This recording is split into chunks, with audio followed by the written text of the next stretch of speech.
প্রতিমা বিসর্জনের মধ্য দিয়ে আজ শেষ হচ্ছে শারদীয় দুর্গাপূজা। কৈলাসে ফিরবেন দেবী, মণ্ডপে মণ্ডপে বিদায়ের সুর।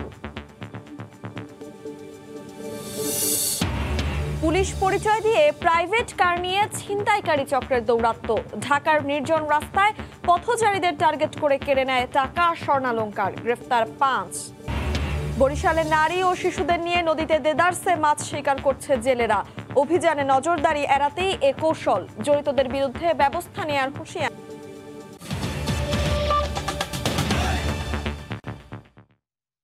সময় সংবাদের সঙ্গে আছি আমি তানজিলা।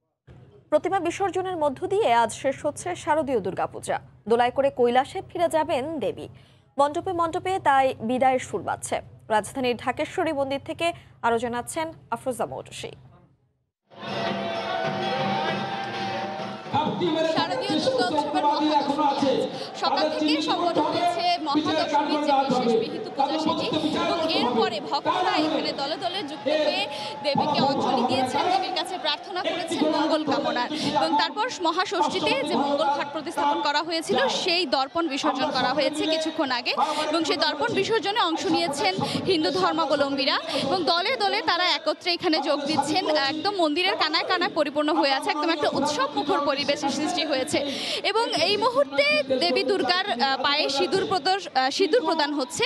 হিন্দু ধর্মাবলম্বীরা যে নারীরা রয়েছেন তারা দেবীর দুর্গার পায়ে সিঁদুর প্রদান করছেন, এবং তারা মানেন যে দেবী দুর্গা বা এই যে সিঁদুর খেলেন তারা বিজয়া দশমীর দিন বিসর্জনের আগে, সেটি তারা করে থাকেন তাদের স্বামীর মঙ্গল কামনায়, তাদের শাখা সিঁদুরের রক্ষায় তারা দেবীর পায়ে সিঁদুর প্রদান করেন এবং প্রার্থনা করেন যে তাদের স্বামীর মঙ্গল হয়। এগুলোতে একদম সবাই পরিপূর্ণ হয়ে আছে, কারণ তারা ঠাকুর দর্শনে আসছেন এবং কিছুক্ষণ পরে যেহেতু বিসর্জন দিয়ে দিবে, প্রার্থনা করছেন দেবী যাতে যাওয়ার সময়, দেবী এবার দোলায় করে যাচ্ছেন, তো তারা প্রার্থনা করছেন এই যে করোনা মহামারী অতিমারি ছড়িয়ে পড়েছে সেটি যাতে সাথে করে নিয়ে যায়, এবং আগের বছরের মতো আগে তারা যেমনভাবে আনন্দ উৎসব পরিবেশে এই দুর্গাপূজা পালন করতেন সেইভাবে যাতে তারা এই পূজা পালন করতে পারেন আবারও, এবং কোনো বিধি নিষেধ যাতে না থাকে। তো ঢাকেশ্বরী মন্দির থেকে আমার কাছে বিজয়া দশমীর এই ছিল সবশেষ। বিজয়া দশমীতে শুভ শক্তির জয়ের প্রত্যাশা জানিয়ে দেবীর কাছে প্রার্থনা করেন ভক্তরা। দর্পণ বিসর্জনের পর দেবীর পায়ে ছুঁয়ে একে অপরকে মাখিয়ে দেন সিঁদুর। আসছে বছর আবার হবে এই প্রত্যাশা নিয়ে মণ্ডপে মণ্ডপে দেবী বিদায়ের প্রস্তুতি চলছে।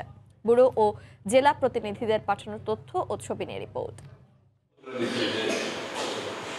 মহাদশমীর আনন্দ বাঁধন ছাড়া, একদিকে অশুভ শক্তি দমনের বিজয়, অন্যদিকে দেবী দুর্গাকে বিদায়ের আগে শেষ আনন্দ।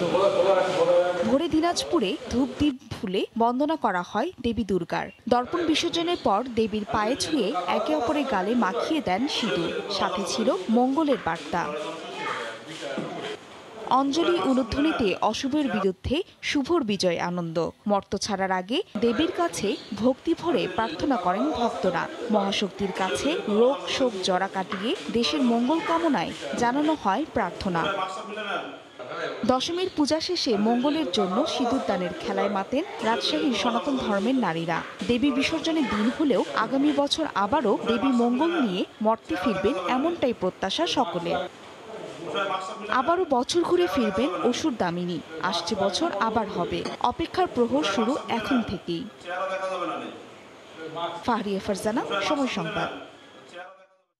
অন্য প্রসঙ্গ, প্রতিদিন ভোরে প্রাইভেট কার নিয়ে বের হয় তারা। নিজেদের পরিচয় দেয় পুলিশ বলে, আসলে তারা ছিনতাইকারী। টার্গেট পথচারী ও বিভিন্ন গন্তব্যের যাত্রী। কৌশলে ছিনিয়ে নেয় টাকা ও মূল্যবান সামগ্রী। 5 সদস্যের একটি ছিনতাইকারী চক্রকে গ্রেফতারের পর পুলিশ বলছে গেল 5 বছরে অন্তত 1,500 ছিনতাই করেছে তারা। বুলবুল রেজার রিপোর্ট। 27 সেপ্টেম্বর সকাল 6:45। রাজধানীর আদাবরের শেখেরটেক এলাকার একটি সড়কে প্রাইভেট কারটি এসে দাঁড়ায়। গাড়ি থেকে নেমে আশপাশ পর্যবেক্ষণে ব্যস্ত 2 জন। কিছুক্ষণ পর পাশের রাস্তার দিকে ইঙ্গিত একজনের। আরেকটি সিসিটিভি ফুটেজে দেখা যায় ফাঁকা রাস্তায় হাঁটছেন এক নারী, তাকে অনুসরণ করতে থাকে একজন। ওই নারীর গতিরোধ করে সঙ্গে থাকা স্বর্ণালংকার ছিনিয়ে নিয়ে পালিয়ে যায় তারা। তবে জানেন না, রাত্রে যে এখানে জিএমবির গণ্ডগোল হয়েছে, আমরা থানার থেকে আসছি, আপনি এগুলো খুললে জানাম কেন? নিজের হাতে চুরিটা খুললো, পরে নিজের আমার মালাটা খুলে নিয়ে গেলো, আমি কিছু বলতে পারলাম না। রাজধানীর ডেমরা ও কদমতলীতে অভিযান চালিয়ে গ্রেফতার করা হয়েছে চক্রের 5 সদস্যকে। তাদের কাছ থেকে উদ্ধার করা হয়েছে ছিনতাইয়ে ব্যবহৃত গাড়ি, নকল ওয়াকিটকি ও আইডি কার্ড। পুলিশ বলছে চক্রটির প্রধান কাজী শওকত হোসেন। শওকত ও রাশেদ পুলিশ কর্মকর্তা সাজে, সুমন সাজে পথচারী। টার্গেট ব্যক্তিকে গতিরোধ করে মূল্যবান জিনিসপত্র নিজেদের হেফাজতে রাখার কথা বলে আবার কখনো ছিনিয়ে নিয়ে পালিয়ে যায় তারা। গাড়ি চালানোর দায়িত্বে থাকে মাসুম, স্বর্ণ ও মূল্যবান জিনিস বিক্রি করে বিল্লাল। প্রাথমিক জিজ্ঞাসাবাদে তারা বেশ কয়েকটি ঘটনার কথা বলেছে। ঢাকাতেই বেশ কয়েকটি ঘটনা তারা ঘটিয়েছে ইতিপূর্বে। তাদের কাছ থেকে আমরা কিছু গুরুত্বপূর্ণ তথ্য পেয়েছি, যেহেতু তারা দীর্ঘদিন থেকে এই কাজে লিপ্ত আছে। গেল 5 বছর যাবৎ এই চক্রটি নিয়মিত ছিনতাই করছে। প্রতিদিন ভোর 4টায় রাস্তায় নেমে সকাল 8টা পর্যন্ত কমপক্ষে 5 থেকে 6টি ছিনতাই করে তারা। বয়স্ক ব্যক্তিদেরকে তারা টার্গেট করে তাদের পিছনে, এবং যখন একটু নিরিবিলি পায় তখন তাদের উপর এই কৌশলে এই সমস্ত কিছু কেড়ে নিয়ে চলে যায়। ঢাকা মহানগরী ছাড়াও ঢাকা মাওয়া হাইওয়ে, ঢাকা আরিচা হাইওয়ে এবং ঢাকার পার্শ্ববর্তী এলাকাতেও পুলিশ পরিচয়ে ছিনতাই করে চক্রটি। বুলবুল রেজা, সময় সংবাদ, ঢাকা। সময় সংবাদে আরো থাকছে, ক্ষুধা নিবারণে দক্ষিণ এশিয়ায় ভারত পাকিস্তানের চেয়ে এগিয়ে বাংলাদেশ। বিশ্বব্যাপী খাদ্য নিরাপত্তায় করোনা মহামারীর প্রভাব। কার্যক্রম বন্ধ হয়ে যাওয়া যুব কর্মসংস্থান সোসাইটি যুবকের গ্রাহকেরা 1.5 যুগেও পাওনা ফিরে পাননি। অন্যদিকে যুবকের বিরুদ্ধে দায়ের করা মামলার 7 বছর পর সব আসামিকেই পলাতক দেখিয়ে অভিযোগপত্র দিয়েছে সিআইডি। এদিকে বিনিয়োগকারী 3 লাখ গ্রাহক পাওনা টাকার আশায় ঘুরছেন দাঁড়ে দাঁড়ে। অর্থনীতিবিদরা বলছেন, যুবককে যদি কৃতকর্মের সাজা ভোগ করতে হতো তাহলে নতুন করে ই কমার্সের প্রতারণার ঘটনা ঘটতো না। আশরাফুল ইসলামের ছবিতে আতিকুর রহমান তমালের রিপোর্ট। টাকা জমা রাখা আমি নিঃস্ব হয়ে গেছি। 1 লাখ টাকা রাখলে মাসে পাওয়া যাবে 2000 টাকা। সেই আশায় যুবকে 12 লাখ টাকা রাখেন মুকুল। কিন্তু দিন মাস বছর পেরিয়ে 1.5 যুগ চলে গেছে, এখনো আসল টাকাটাই তুলতে পারেননি তিনি। এর মাঝে বন্ধ হয়ে গেছে যুবক। একটা বাচ্চা বিশ্ববিদ্যালয়ে পড়ে, তার চিকিৎসা পর্যন্ত আমি করাইতে পারতাছি না, পড়াশোনার খরচ পর্যন্ত আমি দিতে পারতাছি না। আমার যা ছিল সম্পদ আমি সব এখানে রাখি আজকে আমি নিঃস্ব হয়ে গেছি। 1996 সালে একটি অলাভজনক সংস্থা হিসেবে যাত্রা শুরু যুবকের। নানা অনিয়ম আর প্রতারণার অভিযোগে 2006-এ বাংলাদেশ ব্যাংক যুবকের কার্যক্রম বন্ধের আদেশ দেয়। যদিও এর আগেই সারা দেশের 91টি স্থানে প্রায় 3.5 একর জমি কিনে আবাসন প্রকল্প শুরু করে তারা। ছিল 18টি বাড়ি ও 32টি ভিন্ন ভিন্ন প্রকল্প, যার মূল্য 6.5 কোটি টাকা। বর্তমান বাজারে যা 10,000 কোটি টাকার কম নয়। বিপরীতে গ্রাহকের পাওনা 2,500 কোটি টাকা।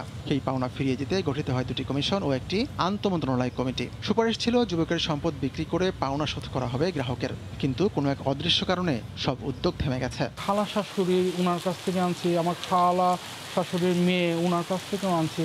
লজ্জার এই অবস্থায় সামনে দাঁড়াইতে আর পারি না, সত্যি কথা যেটা, সামনে আর দাঁড়াতে পারি না। এখন মনে করেন আমার থাকার মতন কোনো জায়গা নেই। 2014 সালে একটি মামলা করা হয় যুবকের বিরুদ্ধে। মামলা দায়েরের 7 বছর পর সম্প্রতি সিআইডি সব আসামিকে পলাতক দেখিয়ে অভিযোগপত্র দিয়েছে। আমি এখন আর সিআইডিতে নাই, মানে যেখানে মামলাটা তদন্ত করছি ওখানে আর নাই, বদলি হয়ে গেছে। আসামি সবাই পলাতক আছে, তাই তো? হ্যাঁ, রাইট, আসামি পলাতক আছে। অর্থনীতিবিদদের মতে বাণিজ্য মন্ত্রণালয়কে উদ্যোগী হয়ে যুবকের সমস্যা সমাধান করতে হবে। এখানে বাণিজ্য মন্ত্রণালয়ের অনুমোদন নিয়ে যেহেতু ব্যবসাটা হয়েছে, সুতরাং বাণিজ্য মন্ত্রণালয়েরই আসলে মূল দায়িত্ব এই পুরো বিষয়টাকে কঠোরভাবে নিয়ন্ত্রণ করা। বাণিজ্যমন্ত্রী বলছেন, আইনি সহায়তা প্রয়োজন, সেটির জন্য কাজ করছেন তারা। আইনি সহায়তা দরকার, আইন মন্ত্রণালয় বলতে পারবে। আমরা এই ব্যাপারে চিন্তা করছি, আইনি কোনো জটিলতা থাকবে কিনা, কি প্রক্রিয়ায় এটা করা যেতে পারে। যেহেতু এটা আদালতের একটা অর্ডারের মধ্যে আছে, তাতে আমরা বাণিজ্য মন্ত্রণালয় হুট করে ধরে কিছু করতে পারবো না। এদিকে পাওনা ফেরতের আশায় ক্ষতিগ্রস্ত মানুষেরা অপেক্ষায় আছেন 1.5 যুগেরও বেশি সময় ধরে। আতিকুর রহমান তমাল, সময় সংবাদ, ঢাকা। ক্ষুধা নিবারণে দক্ষিণ এশিয়ায় ভারত পাকিস্তানের চেয়ে এগিয়ে বাংলাদেশ। 2021 সালে বিশ্ব ক্ষুধার সূচকে 116টি দেশের মধ্যে বাংলাদেশের অবস্থান 76তম। অন্যদিকে এই সূচকে পাকিস্তানের অবস্থান 92 এবং ভারতের অবস্থান 101। করোনা মহামারীর প্রভাব পড়েছে বিশ্বব্যাপী খাদ্য নিরাপত্তায়। করোনা মহামারীর প্রভাব পড়েছে সারা বিশ্বের খাদ্য নিরাপত্তায়। দেশে দেশে বেড়ে গেছে নিত্যপণ্যের দাম, কাজ হারিয়েছে লাখ লাখ মানুষ। করোনা ও জলবায়ু পরিবর্তনের কারণে অনেক দেশ খাদ্য সংকটে ভুগছে, দেখা দিয়েছে পুষ্টিহীনতা। তবে মহামারী শুরু থেকেই বাংলাদেশ খাদ্য সরবরাহ ঠিক রাখতে সর্বোচ্চ গুরুত্ব দিয়ে আসছে। চাল, সবজি সহ অন্য ফসল উৎপাদনে দেয়া হয়েছে বাড়তি গুরুত্ব। আর এই পরিস্থিতিতেই 2021 সালের বিশ্ব ক্ষুধা সূচকের তালিকা প্রকাশ করল গ্লোবাল হাঙ্গার ইন্ডেক্স। এতে দেখা যায় পার্শ্ববর্তী দেশগুলোর চেয়ে বেশ ভালোভাবেই ক্ষুধা মোকাবেলা করতে পেরেছে বাংলাদেশ। এই তালিকায় বাংলাদেশের অবস্থান 76। 116টি দেশের মধ্যে প্রতিবেশী ভারত 101 ও পাকিস্তান 92 অবস্থানে আছে। তালিকা অনুযায়ী বাংলাদেশে ক্ষুধার মাত্রা গুরুতর পর্যায়ে থাকলেও দেশটি নাগরিকদের ক্ষুধা নিবারণে সক্ষম। প্রতি বছর 4টি বিষয়ের মাপকাঠিতে এই সূচক তৈরি হয়। এগুলো হলো অপুষ্টির পরিমাণ, 5 বছরের কম বয়সী শিশুদের উচ্চতা ও শিশুদের মৃত্যুহার। 2021 সালের বিশ্ব ক্ষুধা সূচকে সবার উপরে আছে বেলারুশ, আর তালিকার সবার নিচে অবস্থান সোমালিয়ার। ইলিশে প্রধান প্রজনন মৌসুমে নিষিদ্ধ সময়ে নদীতে মাছ ধরতে বরিশালের নারী, শিশু ও অপ্রাপ্তবয়স্কদের ব্যবহার করা হচ্ছে। এদের দিয়ে নদীতে জাল ফেলা এবং মাছ ধরা ও জাল তোলা সব কাজই করানো হয়। এতে সরকারি নিষেধাজ্ঞা পালন বাধাগ্রস্ত হচ্ছে। মৎস্য অধিদপ্তর বলছে, স্থানীয় জনপ্রতিনিধিদের মাধ্যমে সচেতনতা বাড়ানো গেলে সমস্যার সমাধান হতে পারে।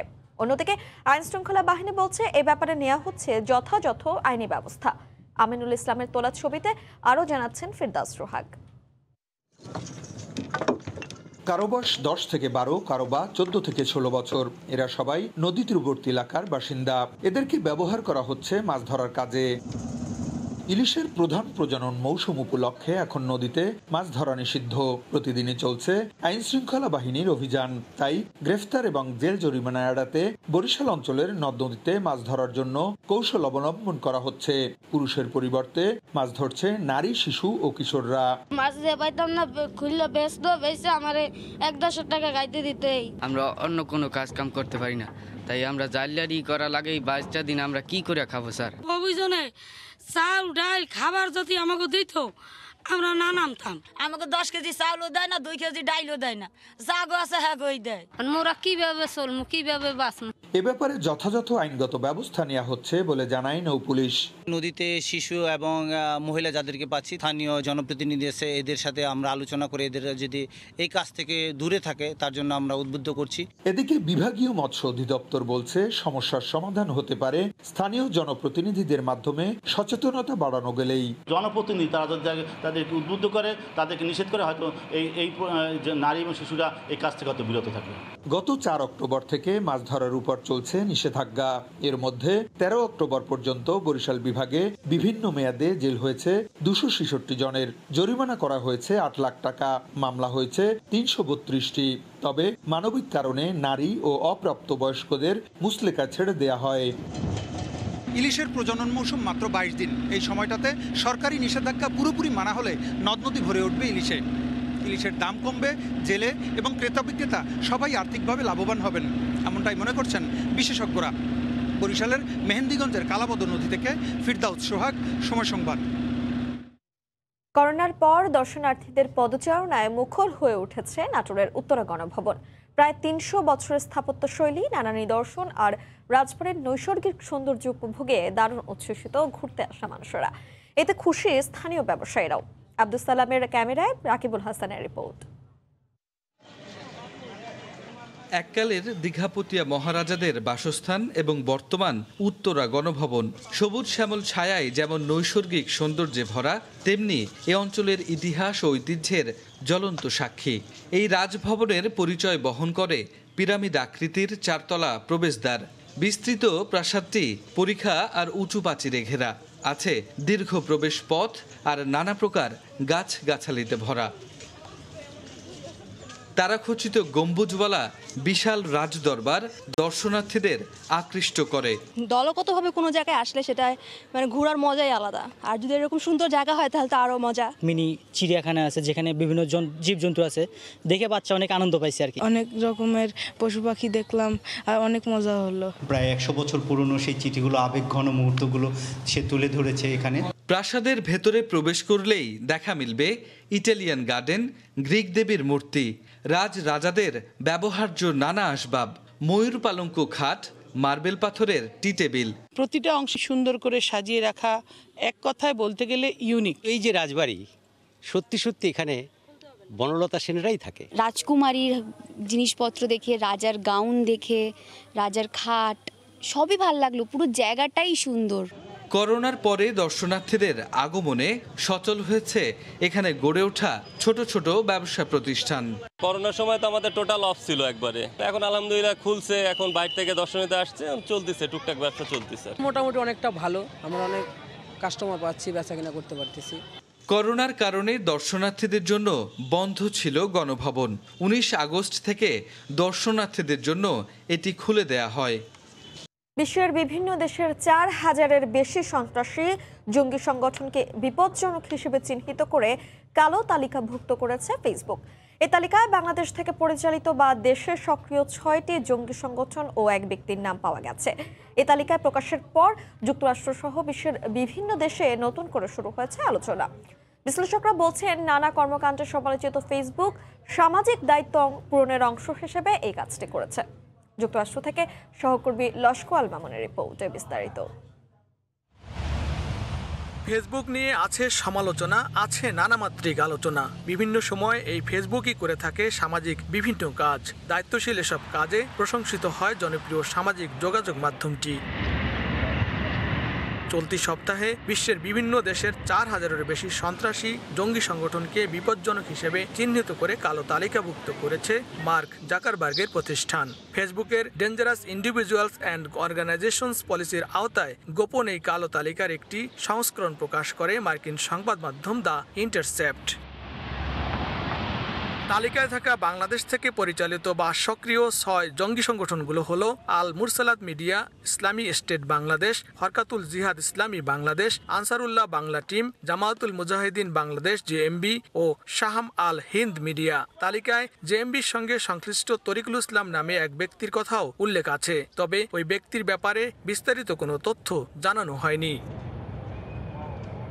কমপক্ষে 4000 ব্যক্তি ও গ্রুপের একটি তালিকা প্রকাশ করেছে ফেসবুক। এর মধ্যে দাতব্য সংস্থা, হাসপাতাল, লেখক, কয়েকশো সঙ্গীত শিল্পী, রাজনীতিক এবং প্রয়াত ঐতিহাসিক ব্যক্তিদের নাম আছে। তাদের বিপজ্জনক হিসেবে মনে করে ফেসবুক। এই তালিকাভুক্ত সংগঠনগুলোর সাথে জড়িতদের ইতিমধ্যে অ্যাকাউন্ট বন্ধ করে দেওয়া হয়েছে। বিশ্লেষকরা বলছেন, ফেসবুক এখন ভালো কাজ দেখিয়ে দায়িত্ব পালনে এগিয়ে থেকে ক্ষুণ্ণ হওয়া সুনাম ফিরিয়ে আনতে ব্যস্ত। বিষয়টি সম্পর্কে গণপ্রজাতন্ত্রী বাংলাদেশ সরকারের বিশেষ করে খতিয়ে দেখার প্রয়োজন আছে, কারণ এই ক্ষেত্রে বাংলাদেশের নাম এসেছে। পাশাপাশি ফেসবুক ব্যবহারকারীরা যাতে আরও বেশি সচেতন হতে পারে ফেসবুক ব্যবহারে, সেক্ষেত্রেও বাংলাদেশ সরকার আরও বেশি করে পদক্ষেপ গ্রহণ করতে পারে বলে আমরা মনে করি, যাতে বাংলাদেশের বিদেশে ভাবমূর্তি ক্ষুণ্ণ না হয়। কোনো অ্যাকাউন্ট থেকে এই তালিকায় থাকা সংগঠন বা ব্যক্তিদের সঙ্গে যোগাযোগ করা হলে সেই অ্যাকাউন্টগুলোর বিরুদ্ধেও ব্যবস্থা নেবে ফেসবুক। লস্কর আল মামুন, সময় সংবাদ, যুক্তরাষ্ট্র। সময় সংবাদের শীর্ষ সংবাদগুলো জানিয়ে দিচ্ছি আরেকবার।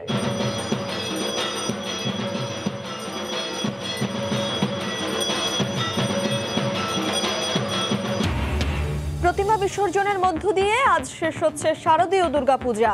কৈলাসে ফিরবেন দেবী, মণ্ডপে মণ্ডপে বিদায়ের সুর। পুলিশ পরিচয় দিয়ে প্রাইভেট কার নিয়ে ছিনতাইকারী চক্রের দৌরাত্ম্য। ঢাকার নির্জন রাস্তায় পথচারীদের টার্গেট করে কেড়ে নেয় টাকা, স্বর্ণালংকার। গ্রেফতার 5। এই ছিল সময় সংবাদের, সঙ্গে থাকুন সময়ের।